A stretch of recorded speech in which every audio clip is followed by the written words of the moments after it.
Matius 10 ayat yang ke-16. Lihat, aku mengutus kamu seperti domba ke tengah-tengah serigala, sebab itu hendaklah kamu cerdik seperti ular dan tulus seperti merpati. Yesus menyebutkan ada 4 binatang di situ. Dan kalimat pertamanya Yesus ini enggak banget. Ya, lihat aku mengutus engkau seperti domba ke tengah-tengah serigala. Enggak mungkin. Dombanya mati pasti. Karena saudara mesti tahu, domba adalah ciptaan Tuhan yang paling lemah. Semut masih lebih kuat loh dari domba.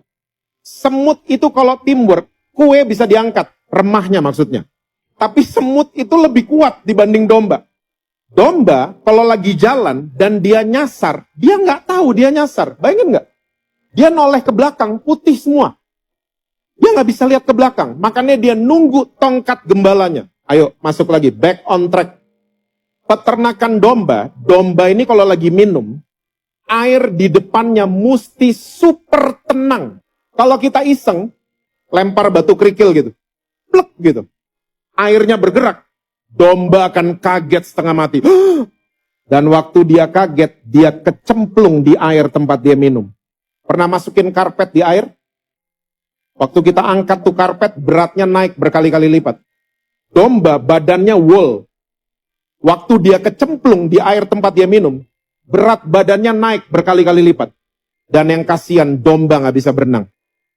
Dia mati tenggelam karena kaget waktu lagi minum. Makannya, ya di peternakan domba, kalau lagi hujan geledek, itu gembalanya keluar semua. Ya, keluar semua untuk jagain mereka. Kalau kecemplung, mereka langsung angkat. Lemah banget domba. Disuruh kumpul bareng serigala. Tapi Yesus nggak stop sampai di situ. Yesus menambahkan, domba ini mesti cerdik seperti ular. Nah, ular itu sama kayak anjing. Jenisnya banyak. Tapi cara jalannya ular beda-beda semua. Ular padang pasir, namanya rattlesnake. Karena medannya pasir, dia cara jalannya kepala sebelah kanan, ekornya sebelah kiri. Jalannya begini. Ular naik pohon, karena medannya pohon, dililit dulu pohonnya sampai dia tiba di atas. Ular sawah, karena medannya tanah, licin sekali, dia jalannya pelan-pelan. Ular sawah. Cerdiknya ular adalah dia selalu menyesuaikan diri di medan mana dia berada. Kita orang Kristen udah lemah, tapi kagak cerdik. Maunya jadi domba terus. Gak pernah cerdik kayak ular. Menyesuaikan diri di mana kita berada. Saya punya true story buat saudara-saudara. Saya kira-kira 17-18 tahun lalu, saya pernah didatengin sama seorang pendeta dari Manado. Gak pernah ke Jakarta. Dia datang ke rumah saya. Dan waktu dia mau datang, dia bilang dia ke Jakarta disuruh sama Tuhan. Saya mulai ngobrol. Bapak disuruh kemana? Sebenarnya Tuhan kasih suara spesifik.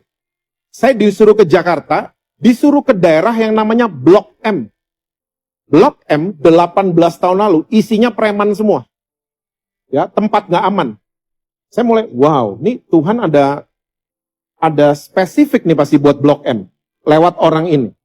Nah, singkat cerita, besoknya waktu dia udah mandi segala macam, dia mau siap-siap ke Blok M, dia keluar kamar. Dia keluar kamar pakai kemeja, lengan panjang, pakai dasi, dimasukin pakai celana bahan. Saya tanya, Pak, Bapak mau kemana dulu? Oh enggak, langsung ke Blok M katanya. Saya bilang, Pak, kalau ke Blok M, dandannya jangan begitu. Karena kalau Bapak dandan kayak begitu, Bapak bisa dicopet, dijambret, dan lain sebagainya. Dia bilang gini sama saya, nggak apa-apa, saya kan pendeta. Sedap. Saya jelasin lagi, Pak, Blok M tuh daerah nggak aman. Dia tetap kekeh. Dia bilang, saya hamba Tuhan, dandannya mesti begini. Akhirnya saya dalam hati, okay, you go with peace to Blok M. Singkat cerita, sore hari ada 2 polisi ngebel di rumah saya. Saya keluar, ini rumah Pak Jesse Lantang, betul? Bapak kenal sama Bapak ini? Oh kenal, ada di mana dia? Ada di mobil kami, Pak. Saya ngeliat dia babak belur. Dasinya udah nggak ada, kemejanya robek, babak belur mukanya. Saya tanya, ada apa? Dia cerita, saya baru ngomong shalom. Sama siapa ngomong shalomnya? Itu ada anak di situ, rambutnya berdiri begini. Terus, saya ngomong shalom. Saya langsung dipukulin sama dia, dan dia panggil teman-temannya. Saya diinjek-injek. Untung ada 2 polisi ini. Ini 2 polisi malaikat dikirim sama Tuhan. Saya mau tanya sama saudara. Ini pendeta dari Manado ini. Dia taat sama suara Tuhan, ya, tapi masalah dia kurang cerdik. Tidak menyesuaikan diri di medan mana dia berada. Makanya saya udah sering katakan, kalau anak saudara, keluarga saudara belum mau diajak ke gereja, nggak usah ajak ke gereja, ajak makan di Jack and John. Ajak makan dong.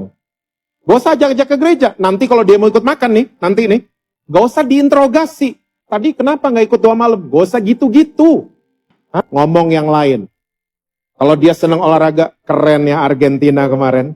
Ya, Boston Celtics keren banget kemarin mainnya. Ngomong gitu dong, mendarat. Kalau ngomong sama keluarga, mendarat. Jangan ada sayapnya terus. Berasa kita lebih rohani, dia enggak. Jangan kayak gitu. Menyesuaikan diri di medan mana kita berada. Kalau dia seneng musik, ngomongin musik. Hebat ya, Mike Portnoy balik lagi ke Dream Theater. Itu Bon Jovi yang baru, bulan lalu keluar, udah denger belum? Kalau dia seneng film, ajakin nonton Inside Out. Saya percaya janji firman Tuhan akan digenapi. 1 orang selamat, seisi rumah saudara. Tuhan akan selamatkan. Yesus menambahkan lagi. Walaupun cerdik seperti ular, mesti tulus seperti merpati. Kenapa ketulusan dilambangkan dengan merpati? Karena merpati adalah satu-satunya ciptaan Tuhan yang tidak ada empedunya. Ya, empedu itu untuk ngatur traffic makanan.